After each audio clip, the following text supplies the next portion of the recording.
নমস্কার, আমি অ্যাস্ট্রোলজার সৌরভ চক্রবর্তী। আজকে রাশিফল নিয়ে প্রোগ্রামটা শুরু করছি। ঠিক 15ই আগস্ট থেকে 15ই সেপ্টেম্বর পর্যন্ত মেষ রাশিটা কেমন যাবে এটা নিয়ে একটা ছোট্ট ভিডিওর মাধ্যমে আমি আপনাদেরকে জানানোর চেষ্টা করছি।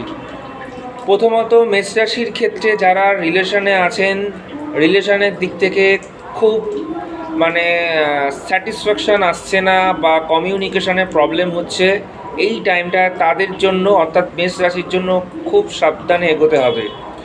মেষ রাশির জন্য যারা চাকরি পরিবর্তন করতে চাইছেন, চাকরির নতুন কিছু অপরচুনিটির জন্য আশা রাখছেন, তারা আশা করি বলবো এই সময়টা একটু এড়িয়ে যাওয়ার চেষ্টা করুন।